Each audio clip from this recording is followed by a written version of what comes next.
Hello friends, welcome back to my channel. ಎಲ್ಲರಿಗೂ ನಮಸ್ಕಾರ. ಇದು ಆಫ್ಟರ್ನೂನ್ನ ಬ್ಲಾಗ್ನ ಸ್ಟಾರ್ಟ್ ಮಾಡ್ತಿದ್ದೀನಿ ಇವತ್ತು ಮಧ್ಯಾಹ್ನದ ಊಟಕ್ಕೆ ಒಂದು ಸಿಂಪಲ್ ಆಗಿ ಆಗುವಂಥ ಮಶ್ರೂಮ್ ಫ್ರೈ, ಹಾಗೆ ಇದಕ್ಕೆ ಕಾಂಬಿನೇಷನ್ ಆಗಿ ಚಪಾತಿ ಮಾಡ್ತಿದ್ದೀನಿ. ಮಶ್ರೂಮ್ ಫ್ರೈ ಅಂದರೆ ತುಂಬ ಸಿಂಪಲ್ ಆಗಿನೇ ಮಾಡ್ಕೊಬೋದು. ಜಸ್ಟ್ ಒಂದು 10 ಮಿನಿಟ್ಸ್ಗೆಲ್ಲ ಈ ರೆಸಿಪಿ ರೆಡಿ ಆಗಿಬಿಡುತ್ತೆ. ಅಷ್ಟು ಈಸಿಯಾಗಿ ಮಾಡ್ಕೊಬೋದು. ಹಾಗೆ ನಾನು ಸುಮಾರು ದಿನ ಅಂದ್ಕೊತಿದ್ದೆ ಫ್ರಿಜ್ಜಿಗೆ ಕಂಟೈನರ್ಸ್ನ ತರಿಸ್ಕೋಬೇಕು, ಈ ಥರ ಪ್ಲಾಸ್ಟಿಕ್ದು ಅಂತ. ಸೊ ಹೇಗೂ ಇದನ್ನು ನಾನು ತರಿಸ್ಕೊಂಡು ಒಂದು 15 ದಿನ ಆಯಿತು. ಬಟ್ ಹೇಗೂ ಹಬ್ಬಕ್ಕೆಲ್ಲ ಕಿಚನ್ ಎಲ್ಲ ಡೀಪ್ ಕ್ಲೀನಿಂಗ್ ಮಾಡ್ಕೋಬೇಕಲ್ಲ, ಕಿಚನ್ ಕ್ಲೀನ್ ಮಾಡಬೇಕಾದ್ರೆ ಒಂದೇ ಸಲ ಫ್ರಿಜ್ ಎಲ್ಲ ಕ್ಲೀನ್ ಮಾಡಿಕೊಂಡು ಹಾಗೆ ಅರೇಂಜ್ ಮಾಡ್ಕೊಳ್ಳೋಣ ಅಂದ್ಕೊಂಡಿದ್ದೆ. ಸೊ ಇವತ್ತು ಅದನ್ನು ಸಹ ನಿಮ್ಮ ಜೊತೆ ಶೇರ್ ಮಾಡ್ಕೊತಿದ್ದೀನಿ. ಸೊ ಇದು ನಾನು ತೊಗೊಂಡಿದ್ದು ಮೀಶೋದಲ್ಲಿ. ತುಂಬಾ ಚೆನ್ನಾಗಿದೆ. ಕ್ವಾಲಿಟಿ ವೈಸ್ ಅಂತೂ ನಾನು ತಂದಾಗೇ ಚೆಕ್ ಮಾಡಿದೆ, ಏನಾರು ರಿಟರ್ನ್ ಮಾಡಬೇಕಾ, ಕ್ವಾಲಿಟಿ ಹೇಗಿರ್ತಾವೆ ಅಂತ. ಸುಮಾರು ಸಲ ನೋಡ್ತಿದ್ದೆ ಈ ಥರದ್ದು. ಪ್ರತಿ ಸಲ ನೋಡಿದಾಗೆಲ್ಲ ತಗೋಬೇಕು ಅಂತ ಅನಿಸ್ತಿತ್ತು. ಬಟ್ ಈ ಸಲ ತಗೊಂಡೆ. ಹೆಂಗನ ಬರಲಿ, ಸಪೋಸ್ ಏನಾದ್ರು ಕ್ವಾಲಿಟಿ ಸರಿ ಇಲ್ಲ ಅಂತ ರಿಟರ್ನ್ ಮಾಡಿಬಿಡೋಣ ಅಂದ್ಕೊಂಡಿದ್ದೆ. ಬಟ್ ಕ್ವಾಲಿಟಿ ವೈಸ್ ಅಂತೂ ತುಂಬಾ ಚೆನ್ನಾಗಿದೆ. ಪ್ಯಾಕ್ ಆಫ್ 6 ಬಂದಿತ್ತು ಇದು. 6 ಕಂಟೈನರ್ಸು ತುಂಬಾ ಚೆನ್ನಾಗಿದೆ. ಆಲ್ಮೋಸ್ಟ್ ಇದಕ್ಕೆ ತರಕಾರಿ ನಾವು ಸ್ವಲ್ಪ ಕ್ವಾಂಟಿಟಿಯಲ್ಲಿ ಸ್ಟೋರೇಜ್ ಮಾಡ್ಕೋಬೋದು. ಅಂದರೆ ಒಂದು 3/4 ಕೆಜಿ ಅಷ್ಟು, ಒಂದು ಅರ್ಧ ಕೆಜಿ ಅಷ್ಟು ತರಕಾರಿನ ಸ್ಟೋರ್ ಮಾಡ್ಕೋಬೋದು. ಏನಂದರೆ ಕ್ವಾಲಿಟಿ ವೈಸ್ ಅಂತೂ ತುಂಬಾ ಚೆನ್ನಾಗಿದೆ. ಬಟ್ ಸ್ಮಾಲ್ ಬಾಕ್ಸಸ್ ಅಂತೂ, ಬಟ್ ಉದ್ದ ಇದೆ, ಅಗಲ ತುಂಬ ಕಮ್ಮಿನೇ ಐತೆ. ಜಸ್ಟ್ ಇನ್ನೊಂದು ಸ್ವಲ್ಪ ಅಗಲ ಇದ್ದರೆ, ಇನ್ನು ಸ್ವಲ್ಪ ದೊಡ್ಡದಾಗಿದ್ರೆ ಇನ್ನೂ ಚೆನ್ನಾಗಿರೋದು ಅಂತ ನನಗೆ ಅನ್ನಿಸ್ತು. ಹಾಗೆ ಇದು ಕೆಳಗಡೆ ಅದರ ಬಾಕ್ಸು ಒಳಗಡೆನೂ ಒಂದು ಸ್ಟ್ರಿಪ್ ಥರ ಕೊಟ್ಟಿದ್ದಾರಲ್ಲ, ಸೊ ಅದು ಹಾಕೋದ್ರಿಂದ ಬಾಕ್ಸಲ್ಲಿ ನಾವು ತರಕಾರಿ ಎಲ್ಲ ಸ್ಟೋರ್ ಮಾಡ್ತೀವಲ್ಲ, ಆವಾಗ ನೀರೆಲ್ಲ ಹಾಗೆ ಅದು ಸ್ಟ್ರೈನ್ ಥರ ಆಗುತ್ತೆ. ಸೊ ಕ್ವಾಲಿಟಿ ವೈಸ್ ಅದು ಟ್ರಾನ್ಸ್ಪರೆಂಟ್ ಆಗಿರೋದು ತುಂಬಾ ಚೆನ್ನಾಗಿದೆ. ನನಗೆ ಪರ್ಸ್ನಲಿ ತುಂಬಾ ಇಷ್ಟ ಆಯಿತು ಈ ಪ್ರಾಡಕ್ಟ್ ಅಂತೂ. ಸೊ ತುಂಬಾ ಚೆನ್ನಾಗಿದೆ. ಬಟ್ ಅಮೌಂಟೂ ರೀಸನೇಬಲ್ ಆಗಿನೇ ಐತೆ. ಈ ಪ್ರಾಡಕ್ಟ್ ಲಿಂಕ್ ನಾನು ಡಿಸ್ಕ್ರಿಪ್ಷನಲ್ಲಿ ಕೊಟ್ಟಿರ್ತೀನಿ, ಒಂದ್ಸಲ ಚೆಕ್ ಮಾಡಿ. ಈ ಬಾಕ್ಸಸ್ಸು ಕೊರಿಯರ್ ಬಂದಾಗಿಂದ ಎಷ್ಟು ಸಲ ಅಂದ್ಕೊತಿದ್ನೋ, ಇನ್ನೇನು ಫ್ರಿಜ್ಜಿಗೆಲ್ಲ ಎತ್ತಿಕ್ಕೊಬಿಡೋಣ, ತರಕಾರಿ ಎಲ್ಲ ಸ್ಟೋರ್ ಮಾಡ್ಕೊಬಿಡೋಣ ಅಂತ. ಬಟ್ ಎಲ್ಲ ಕಿಚನ್ ಎಲ್ಲ ಕ್ಲೀನ್ ಮಾಡ್ಕೋಬೇಕಾದ್ರೆ ಆಗಲೇ ಒಂದೇ ಸಲ ಇಟ್ಕೊಳ್ಳೋಣ, ಒಂದು ಸಲ ಫ್ರಿಜ್ಜನ್ನು ಕ್ಲೀನ್ ಮಾಡ್ದಂಗೆ ಆಗುತ್ತೆ. ಹೇಗೂ ಕಿಚನ್ ಎಲ್ಲ ಹಬ್ಬಕ್ಕೆ ಹೆಂಗೂ ಕ್ಲೀನ್ ಮಾಡ್ಕೊತೀವೋ ಅದೇ ಥರ ಫ್ರಿಜ್ಜನ್ನು ಸ್ವಲ್ಪ ಡೀಪ್ ಕ್ಲೀನ್ ಮಾಡ್ಕೊಂಬಿಟ್ಟು ಆಮೇಲೆಲ್ಲ ಎತ್ತಿಕ್ಕೊಳ್ಳೋಣ ಅಂತ ಸುಮಾರು, ಅಂದರೆ 1 ಇಯರಿಂದ ಅಂದ್ಕೊಂಡು ಈ ಥರ ಬಾಕ್ಸ್ ಎಲ್ಲ ತರಿಸ್ಕೋಬೇಕು ಅಂತ. ನಾವು ಒಂದೇ ಸಲ ಫ್ರಿಜ್ ಚೇಂಜ್ ಮಾಡಿದಾಗ ಆಮೇಲೆ ತರಿಸ್ಕೊಳ್ಳೋಣ ಹೊಸ ಫ್ರಿಜ್ ತಗೊಂಡಾಗ. ಹೇಗೂ ಲಾಸ್ಟ್ ಮಂತಲ್ಲೇ ಫ್ರಿಜ್ ತಗೊಂಡ್ವಲ್ಲ, ಸೊ ಹೀಗಾಗಿ ಅದೇ ರೀತಿಯೇ ಕಂಟೈನರ್ಸು ತರಿಸ್ಕೊಂಡೆ. ಹಾಗೆ ಇನ್ನೂ ಬೇರೆ ಥರ ಕಂಟೈನರ್ಸ್ನ ತರಿಸ್ಕೊಂಡಿದ್ದೀನಿ ಫ್ರಿಜ್ಜಿಗೆ ಅಂತಲೇ. ಅದು ಸ್ಮಾಲ್ ಬರ್ತಲ್ಲ, ಒಂದು ಪ್ಯಾಕ್ ಆಫ್ 6 ಬರ್ತವೆ, ಅದರಲ್ಲೂ ಸಹ ತರಿಸ್ಕೊಂಡಿದ್ದೀನಿ. ಅದು ಸಹ ಇನ್ನೇನು ಇದೆಲ್ಲ ಎತ್ತಿಕೊಂಬಿಟ್ಟು ನೆಕ್ಸ್ಟು ಸ್ವಲ್ಪ ಫ್ರೀ ಇದ್ದಾಗ ಅದನ್ನು ಸಹ ಒಂದು ನೋಡೋಣ ಯಾವ ರೀತಿ ಬಂದಿದೆ ಅಂತ. ನನಗೆ ಹೆಂಗಂತಂದರೆ, ನಾನು ತಗೊಂಡ್ಮೇಲೆ ಅದನ್ನು ಯೂಸ್ ಮಾಡಿದ್ಮೇಲೆ ನನಗೆ ಬೆಸ್ಟ್ ಅಂತ ಅನಿಸಿದ್ರೆ ಮಾತ್ರ ನಿಮ್ಮ ಜೊತೆ ಶೇರ್ ಮಾಡ್ಕೊತೀನಿ. ಕೆಲವೊಂದು ಪ್ರಾಡಕ್ಟ್ಸಲ್ಲಿ ನಿಮ್ಮ ಜೊತೆ ಶೇರ್ ಮಾಡ್ಕೊಳ್ಳೋಕ್ಕೆ ಹೋಗಲ್ಲ, ಹಾಗೆ ವೀಡಿಯೋದಲ್ಲಿ ಶೂಟ್ ಮಾಡ್ಕೊಳ್ಳೋಕ್ಕೂ ಹೋಗಲ್ಲ. ಯಾಕಂದರೆ ಕೆಲವೊಂದು ಪ್ರಾಡಕ್ಟ್ಸು ಇಷ್ಟ ಆಗ್ತವೆ, ಕೆಲವೊಂದೆಲ್ಲ ಕ್ವಾಲಿಟಿ ಸರಿ ಇರಲ್ಲ, ಕೆಲವೊಂದು ಇಷ್ಟ ಆಗಲ್ಲ. ಆ ಥರದ್ದೆಲ್ಲ ನಿಮಗೆ ಹೇಳೋಕ್ಕೆ ಹೋಗಲ್ಲ. ಯಾಕಂದರೆ ಸಪೋಸ್ ನಾವು ಹೇಳಿದಾಗ ತೊಗೊಂಡಾಗ ಮತ್ತು ಇನ್ನೊಬ್ಬರು ಬೈಕೋಬಾರ್ದು ಅನ್ನೋ ರೀಸನ್ಗಷ್ಟೇ. ನನಗೆ ಪರ್ಸ್ನಲಿ ಇಷ್ಟ ಆಯಿತು, ಕ್ವಾಲಿಟಿ ಎಲ್ಲ ಓಕೆ, ಇನ್ನೊಬ್ಬರು ತಗೋಬೋದು ಅಂತ ಅನಿಸಿದ್ರೆ ಮಾತ್ರ ಅಷ್ಟು ನಾನು ಶೇರ್ ಮಾಡ್ಕೊಳ್ಳೋದಿಲ್ಲ, ನಾನು ವೀಡಿಯೋ ಶೇರ್ ಮಾಡ್ಕೊಳ್ಳೋಕ್ಕೆ ಹೋಗಲ್ಲ. ಸೊ ನನಗೆ ಇದು ತುಂಬಾ ಇಷ್ಟ ಆಯಿತು ಪರ್ಸ್ನಲಿ. ಸೊ ಹಾಗೆ ಇವತ್ತು ಹೇಗೂ ಮಾರ್ಕೆಟಿಂದ ತರಕಾರಿ ತೊಗೊಬಂದಿದ್ವಿ ಬೆಳಿಗ್ಗೆ. ಇವಾಗ ಇದನ್ನೆಲ್ಲನೂ ತರಕಾರಿನೂ ಎಲ್ಲ ವಾಶ್ ಮಾಡಿಬಿಟ್ಟು ಎಲ್ಲ ಎತ್ತಿಕ್ಕೊಂಡಿದ್ದೆ. ಹೇಗೂ ಫ್ರಿಜ್ ಇವತ್ತು ಕಂಟೈನರ್ಸ್ ಎಲ್ಲ ತೆಗಿತೀನಲ್ಲ, ಹಾಗೆ ಎತ್ತಿಕ್ಕೊಬಿಡೋಣ ಅಂತ. ಹಾಗೆ ಇದನ್ನೆಲ್ಲ ಬಾಕ್ಸಸ್ನೆಲ್ಲ ತೊಳೆದ್ಬಿಟ್ಟು ಸ್ವಲ್ಪ ನೀಟಾಗಿ ಬಿಸಿಲಿಗೆ ಸ್ವಲ್ಪ ಹೊತ್ತು ಹಾಕಿ ಒರೆಸ್ಕೊಂಡು ಈಗ ಎಲ್ಲ ತರಕಾರಿನ ಅದೇ ಥರ ಜೋಡಿಸ್ಕೊಂಡಿದ್ದೀನಿ. ಆಲ್ಮೋಸ್ಟ್ 3/4 ಕೆಜಿ, ಒಂದು ಅರ್ಧ ಕೆಜಿ ಅಷ್ಟು ಹಿಡಿಸ್ತದೆ. ಕೆಲವೊಂದು ಸ್ವಲ್ಪ ದಪ್ಪ ದಪ್ಪ ಬರುತ್ತಲ್ಲ, ಆ ಥರದ್ದಾದರೆ ಕಮ್ಮಿ ಹಿಡಿಸುತ್ತೆ. ಈ ಬೀನ್ಸು, ಮೂಲಂಗಿ ಆಗಿರ್ಬೋದು, ಹಾಗೆ ಹಸಿಮೆಣ್ಸಿನ್ಕಾಯಿ, ಕರಿಬೇವು, ಕೊತ್ತಂಬರಿ ಈ ಥರದ್ದೆಲ್ಲ ಆರಾಮಾಗಿ ಸ್ಟೋರ್ ಮಾಡ್ಕೋಬೋದು. ಆರಾಮಾಗಿ 1 ವೀಕ್ವರೆಗೂ ಫ್ರೆಶ್ ಆಗಿರುತ್ತೆ. ನನ್ನ ಎಕ್ಸ್ಪೀರಿಯನ್ಸ್ ಪ್ರಕಾರ ಇರುತ್ತೆ. ತುಂಬಾ ಚೆನ್ನಾಗಿದೆ. ಕ್ವಾಲಿಟಿ ವೈಸ್ ಅಂತೂ ತುಂಬಾ ಚೆನ್ನಾಗಿದೆ ಬಾಕ್ಸಸ್ ಅಂತೂ. ಸೊ ನಾನು ನೆಕ್ಸ್ಟ್ ಇದೇ ಥರದ್ದೇ ಬೇರೆ ತರಿಸ್ಕೋಬೇಕು. ಬಟ್ ನನಗೇನಂದರೆ ಸ್ವಲ್ಪ ಸ್ಮಾಲ್ ಆಯ್ತಲ್ಲ ಅಂತ ಯೋಚನೆ ಮಾಡ್ತೀನಿ. ಬಟ್ ನನಗೆ ಈ ಪ್ಯಾಕ್ ಆಫ್ 6 ಸಾಕಾಗಲ್ಲ ಬಾಕ್ಸುಗಳು. ಇನ್ನೊಂದು ಸೆಟ್ ತರಿಸ್ಕೊಳ್ಳೋಣ ಅಂತ ಅಂದ್ಕೊಂಡಿದ್ದೀನಿ. ಸೊ ಹಾಗೆ ನೆಕ್ಸ್ಟ್ ಟೈಮು ಬೇರೆ ಕಂಟೈನರ್ಸ್ ತರಿಸ್ಕೊಂಡಿದ್ದೀನಲ್ಲ, ಅದು ಸ್ವಲ್ಪ ನೋಡಿಕೊಂಡು ಇನ್ನೂ ಬೇಕು ಅಂತ ಅನಿಸಿದ್ರೆ ಇದೇ ಥರದ ಕಂಟೈನರ್ಸ್ ಇನ್ನೊಂದು, ಇದು ನಮಗೆ ಪ್ಯಾಕ್ ಆಫ್ 4 ಸಿಗ್ತವೆ, ಪ್ಯಾಕ್ ಆಫ್ 6 ಸಿಗ್ತವೆ, ಹಾಗೆ 8 to 12. ನಾನು ಅವತ್ತು 12 ತೊಗೋಬೇಕಂತಲೇ ಅಂದ್ಕೊಂಡಿದ್ದು. ಬಟ್ ಒಂದು ಸಲ 6 ನೋಡಿಬಿಟ್ಟು ಬೇಕು ಅಂದರೆ ನೆಕ್ಸ್ಟ್ ಇನ್ನೊಂದು ಸೆಟ್ ತೊಗೋಬೋದು ಅಂತ ಅಷ್ಟೇ 6ನ ಬುಕ್ ಮಾಡ್ಕೊಂಡಿದ್ದೆ. ಬಟ್ ಇದು ನನಗೆ ಅಮೌಂಟೂ ವರ್ತ್ ಅಂತಲೇ ಅನ್ನಿಸ್ತು. ಈ ಥರ ನಾವು ಫ್ರಿಜ್ಜಲ್ಲಿ ಈ ಥರ ನೀಟಾಗಿ ಆರ್ಗನೈಸ್ ಮಾಡಿಕೊಂಡ್ರೆ ಫ್ರಿಜ್ಜು ನೋಡೋಕ್ಕೆ ಲುಕ್ಕು ಚೆನ್ನಾಗಿರುತ್ತೆ. ಹಾಗೆ ನಮ್ಮ ತರಕಾರಿನೂ ಯಾವ್ದು ಬೇಕೋ ಅಂತ ನಮ್ಗೆ ಈಸಿಯಾಗೂ ಸಿಗುತ್ತೆ. ಸೊ ಎಲ್ಲ ಒಂದು ಸಲ ಮಿಕ್ಸ್ ಮಾಡಿ ಹಾಕ್ಕೊಳ್ಳಬೋದು. ಈ ಥರ ಸಪ್ರೇಟಾಗಿ ಕಂಟೈನರ್ಸಲ್ಲಿ ಇಟ್ಕೊಂಡ್ಬಿಟ್ರೆ ನಮಗೂ ಯಾವ ತರಕಾರಿ ಬೇಕಂದ್ರೂ ಈಸಿಯಾಗಿ ಸಿಗುತ್ತೆ. ಬೆಳಿಗ್ಗೆ ಹೊತ್ತು ಟೈಮ್ ಆಗಿರುತ್ತಲ್ಲ, ಅಂಥ ಟೈಮಲ್ಲಿ ನಮಗೂ ಸಹ ಈಸಿಯಾಗಿ ಆಗಿಬಿಡುತ್ತೆ. ಸೊ ಫ್ರಿಜ್ಜೂ ಅಷ್ಟೇ, ನೋಡೋಕ್ಕೆ ಈ ಥರ ನೀಟಾಗಿ ಆರ್ಗನೈಸ್ ಮಾಡಿಕೊಂಡ್ರೆ ಫ್ರಿಜ್ಜೂ ತುಂಬಾ ಚೆನ್ನಾಗಿರ್ತದೆ. ಹಾಗೆ ಫ್ರಿಜ್ಜನ್ನೆಲ್ಲ ಡೀಪ್ ಕ್ಲೀನ್ ಮಾಡ್ಕೊಂಬಿಟ್ಟು ಇವಾಗ ಇದನ್ನೆಲ್ಲ ಎತ್ತಿಕೊಂತೀನಿ. ಹಾಗೆ ಇನ್ನೂ ಕೆಲವೊಂದು ತರಕಾರಿ ಎಲ್ಲ ಇಡಿಸಿಲ್ಲ. ಅದನ್ನೆಲ್ಲ ಫ್ರಿಡ್ಜ್ ಟ್ರೇಯಲ್ಲೆಲ್ಲ ನೀಟಾಗಿ ಅದನ್ನೇ ಜೋಡಿಸ್ಕೊಂಡೆ. ಹಾಗೆ ಮೊದಲಿನ ಬಾಕ್ಸಸ್ ಇತ್ತಲ್ಲ ಅದೆಲ್ಲ ಇಟ್ಕೊಂಡ್ಬಿಟ್ಟು ಈ ತರಕಾರಿ ಎಲ್ಲ ಈ ಥರ ಅರೇಂಜ್ ಮಾಡ್ಕೊಂಡೆ. ಇದರಲ್ಲಿ ಇಡಿಸುವಂಥದ್ದೆಲ್ಲ ಈ ಥರ ಬಾಕ್ಸ್‌ಗಳು ಇಟ್ಕೊಂಬಿಟ್ಟು, ಇನ್ನು ಉಳಿದಿರೋದೆಲ್ಲ ಹಾಗೆ ಕವರ್‌ಗಳಲ್ಲಿ ಸ್ವಲ್ಪ ಮೊದಲಿನ ಬಾಕ್ಸ್‌ಗಳಲ್ಲಿ ಇಟ್ಕೊಂಬಿಟ್ಟು ಹಾಗೆ ಇಟ್ಕೊಂಡೆ. ಯಾಕಂದರೆ ಇನ್ನೂ ಸ್ವಲ್ಪ ಕೊತ್ತಂಬರಿ, ಪುದೀನ ಈ ಥರದ್ದೆಲ್ಲ ಇರುತ್ತಲ್ಲ, ಆ ಥರದ್ದೆಲ್ಲ ಮೊದಲಿಂದು ಬಾಕ್ಸಸ್ ಇತ್ತು ಅದೆಲ್ಲ ಇಟ್ಕೊಂಡೆ. ಸೊ ನೆಕ್ಸ್ಟ್ ಟೈಮ್ ಅದೇ ಥರ ತರಿಸ್ಕೊಂಡಾಗ ತುಂಬಾ ಚೆಂದ ಒಂದ್ಸಲ ಫ್ರಿಡ್ಜನ್ನ ಯಾವ ರೀತಿ ಆರ್ಗನೈಸ್ ಮಾಡ್ಕೋಬೇಕು ಅಂತ ವಿಡಿಯೋ ಬೇಕು ಅಂತಂದರೆ ಕಮೆಂಟ್ ಮಾಡಿ, ಅದನ್ನು ಸಹ ನಿಮ್ಮ ಜೊತೆ ಶೇರ್ ಮಾಡ್ಕೊತೀನಿ. ಸೊ ಒಂದೊಂದು ಸಲ ಏನಾಗ್ಬಿಡುತ್ತೆ, ನಾನು ಈ ಬಾಕ್ಸ್ ತೊಗೋಬೇಕಾದ್ರೆ ಒಂದೊಂದು ಸಲ ಮೀಶೋದಲ್ಲಿ ತುಂಬಾ ಲೇಟ್ ಡೆಲಿವರಿ ಆಗಿಬಿಡುತ್ತೆ.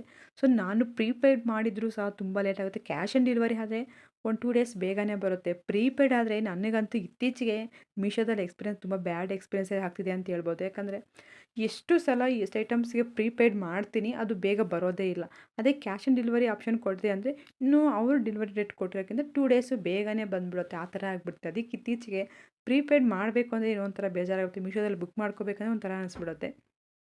ಈ ಥರ ತುಂಬಾ ಲೇಟ್ ಕೊಡ್ತಾರೆ. 1 ವೀಕು, 10 ಡೇಸ್ ಆ ಥರ ಕೊಡ್ತಾರೆ. ಸೊ ಬೇರೆದಕ್ಕೆ ಕಂಪೇರ್ ಮಾಡಿದ್ರೆ ಬೇಗನೆ ಬರುತ್ತೆ. ಅದು ಕ್ಯಾಶ್ ಆನ್ ಡೆಲಿವರಿ ಆದರೆ ಬೇಗನೆ ಬಂದುಬಿಡುತ್ತೆ. ಪ್ರೀಪೇಯ್ಡ್ ಅಂತೂ ನನಗೆ ಆದಂಥ ಎಕ್ಸ್ಪೀರಿಯೆನ್ಸು ತುಂಬಾ ಲೇಟ್ ಅಂದ್ರೆ ಲೇಟು.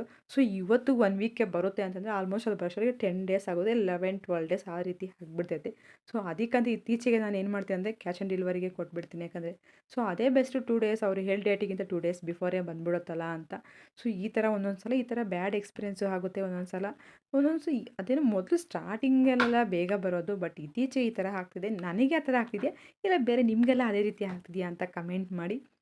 ಸೊ ಇದೆಲ್ಲ ನೀಟಾಗಿ ಆರ್ಗನೈಸ್ ಮಾಡಿಕೊಂಡು ಇವೆಲ್ಲವನ್ನು ಫ್ರಿಜ್ಜಲ್ಲಿ ಜೋಡಿಸ್ಕೊಂಡ್ಬಿಟ್ಟು, ಹಾಗೆ ಇವತ್ತು ಮಶ್ರೂಮ್ನ ತಂದಿದ್ವಿ ಮಧ್ಯಾಹ್ನದ ಊಟಕ್ಕೆ. ಇವತ್ತು ಮಶ್ರೂಮ್ ಫ್ರೈ ತುಂಬ ಸಿಂಪಲ್ಲಾಗಿಯೇ ಮಾಡ್ಕೊಬೋದು. ಇದಕ್ಕೆ ಯಾವುದೇ ರೀತಿ ಮಸಾಲೆ ರುಬ್ಬೋ ಅವಶ್ಯಕತೆ ಇಲ್ಲ. ಹಾಗೆ ತುಂಬ ಸಿಂಪಲ್ ಅಂದರೆ ಸಿಂಪಲ್, ಜಸ್ಟ್ ಒಂದು 10 ಮಿನಿಟ್ಸ್ಗೆಲ್ಲ ಈ ಮಶ್ರೂಮ್ ಫ್ರೈ ರೆಡಿ ಆಗಿಬಿಡುತ್ತೆ.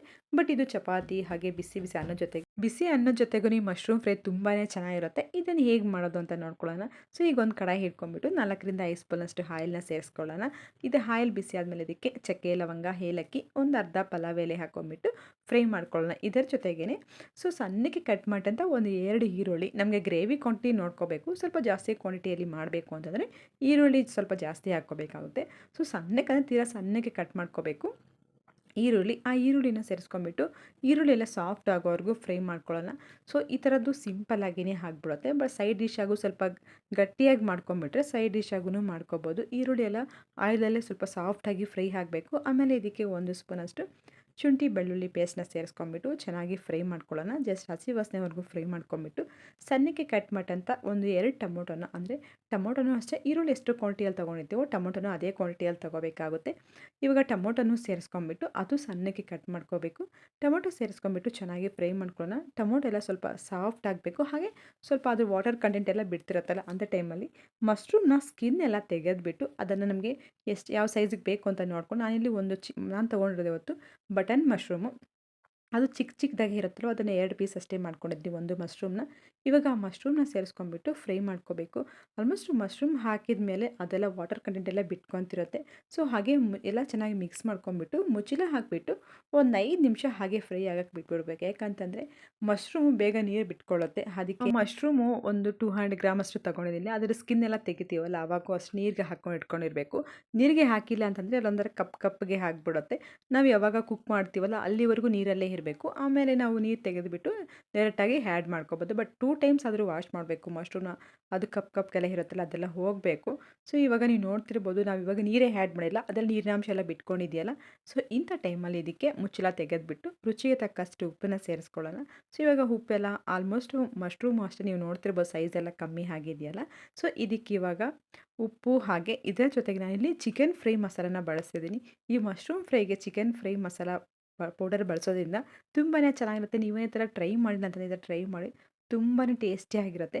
ಸೇಮ್ ನಾವು ಚಿಕನ್ ಫ್ರೈ ಯಾವ ರೀತಿ ಮಾಡ್ತೀವೋ ಅದೇ ರೀತಿಯೇ, ಬಟ್ ಏನಂದರೆ ಚಿಕನ್ ಬದಲಾಗಿ ಇಲ್ಲಿ ಮಶ್ರೂಮ್ ತೊಗೊಂಡಿದ್ದೀವಿ ಅಷ್ಟೇ. ಇವಾಗ ಆ ಫ್ರೈ ಪೌಡರ್ನ ಸೇರಿಸ್ಕೊಂಡ್ಬಿಟ್ಟು ಚೆನ್ನಾಗಿ ಮಿಕ್ಸ್ ಮಾಡ್ಕೊಳ್ಳೋಣ.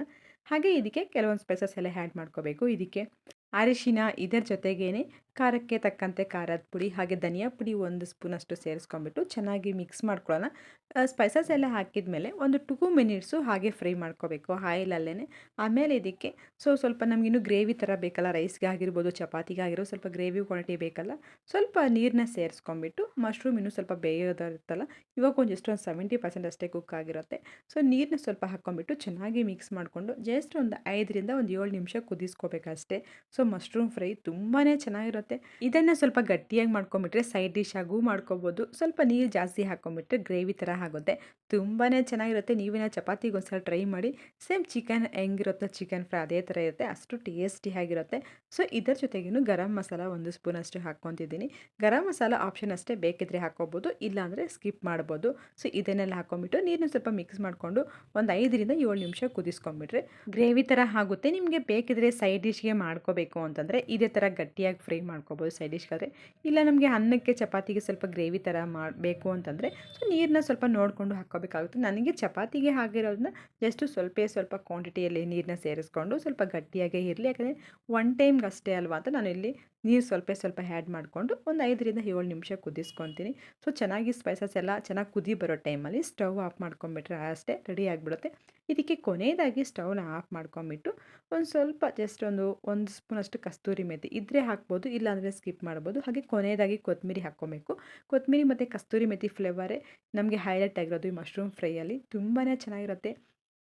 ನಾನು ಇದಕ್ಕೆ ಒಂದು ಕಡೆ ಮಶ್ರೂಮ್ ಫ್ರೈ ರೆಡಿ ಹಾಕಿದ್ರೆ ಇನ್ನೊಂದು ಕಡೆ ಚಪಾತಿಗೂ ಸಹ ರೆಡಿ ಮಾಡ್ಕೊಂಡಿದ್ದೆ, ಎಲ್ಲ ಇಟ್ಕೊಂಡಿದ್ದೀನಿ ಆ ಚಪಾತಿನೂ ಸಹ. ಇದಾದಮೇಲೆ ಅದನ್ನು ಸಹ ಸುಟ್ಕೊಳ್ಳೋಣ ಅಂತ ಬಿಸಿ ಬಿಸಿ ಅನ್ನ ಮತ್ತು ಚಪಾತಿ ಜೊತೆಗೆ ಬೆಸ್ಟ್ ಕಾಂಬಿನೇಷನ್ ಅಂತಲೇ ಹೇಳ್ಬೋದು. ಸೇಮ್ ಚಿಕನ್ ಫ್ರೈ ಹೇಗಿರುತ್ತೋ ಅದೇ ರೀತಿಯೇ ಇರುತ್ತೆ, ಸಿಂಪಲ್ಲಾಗಿ ಈ ರೀತಿ ಮಾಡ್ಕೋಬೋದು.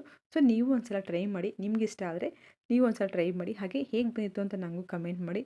ನಿಮಗೇನಾದ್ರು ಇವತ್ತಿನ ಬ್ಲಾಗು ಹಾಗೆ ಈ ರೆಸಿಪಿ ಇಷ್ಟ ಆಯ್ತಂದರೆ ಒಂದು ಲೈಕ್ನ ಮಾಡಿ, ನಿಮ್ಮ ಫ್ರೆಂಡ್ಸ್ಗೆ ಫ್ಯಾಮಿಲಿ ಮೆಂಬರ್ಸ್ಗೆಲ್ಲ ಶೇರ್ ಮಾಡಿ, ಅವರು ಸಹ ನಮ್ಮ ವೀಡಿಯೋಸ್ನ ನೋಡಲಿ. ಅವ್ರ ಸಪೋರ್ಟ್ ಅಂತೂ ನಮಗೆ ತುಂಬಾ ಬೇಕಾಗಿದೆ. ಹಾಗೆ ನಿಮ್ಗೆ ಯಾವ್ದಾರು ರೆಸಿಪೀಸ್ ಬೇಕಂತಂದರೆ, ಯಾವ್ದಾನ ಬ್ಲಾಗ್ಸ್ ಬೇಕು ಅಂತಂದರೆ ಕಮೆಂಟ್ ಮಾಡಿ.